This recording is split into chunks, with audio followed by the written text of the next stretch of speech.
हनुमान जी का तो जन्म ही 1972 में हुआ है। जी हाँ। ये हॉस्टल तो सन 71 में ही चलना शुरू हो गया था।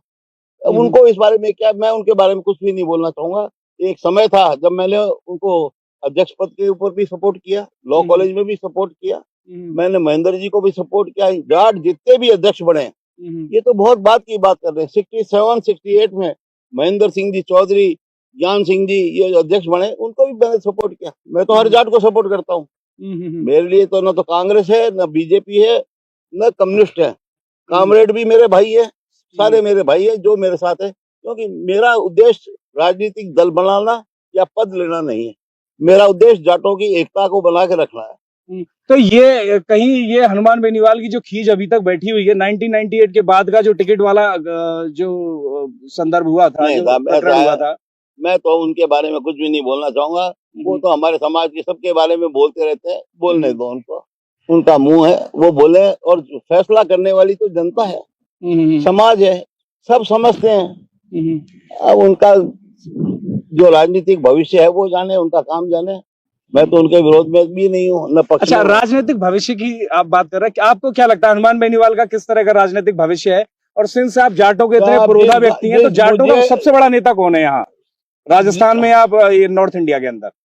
देखिए, सबसे बड़े नेता चौधरी चरण सिंह जी थे, नाथूराम जी थे, राम निवास जी थे, बलदेव राम जी थे, कुंभा राम जी थे, ये थे। ये भाई साहब थे वाले हैं, है वालों में एक आध दो का नाम बताइए। तो थे वालों में ही है हम नहीं, आप तो हैं। नहीं, एक बात सुनिए, मैं तो कहता हूँ, कोई भी जाट नेता आज आगे बढ़ना चाहे तो उसके लिए विजय पुनिया का कंधा, और कंधे से वो संतुष्ट नहीं है तो सिर भी हाजिर है, उस पे सिर रखे ऊपर चढ़े।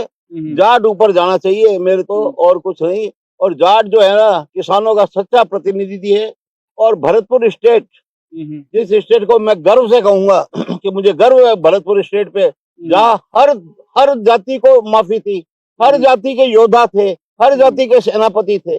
वहाँ कोई ये नहीं था कि जाट जाट ही रहेगा। वहाँ तो ब्राह्मण भी सेनापति थे, गदाल गुजर जैसे भी थे। मतलब वहाँ का कोई मुकाबला ही नहीं हो सकता।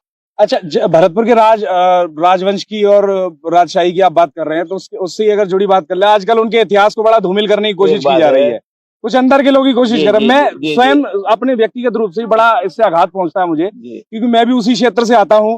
अब मेरा भरतपुर का रहने वाला हूं, पैतृक गांव देखो मेरा सिकरौरी गांव है, सिंसिनी के बिल्कुल सट के गांव है। मैं भले ही जाति से ब्राह्मण हूं, पर मेरा ऐसा मानना है कि सिंस पूरी प्रजा लड़ती थी महाराजा सूरजमल के साथ, जो किसान थे वही सब सैनिक थे, तो निश्चित तौर पे मेरे भी पुरखे लड़े होंगे राजा सूरजमल के साथ में। उनके प्रधान सेनापति थे, कटारा जी थे, वो प्रधान सेनापति थे। प्रधान से सिर्फ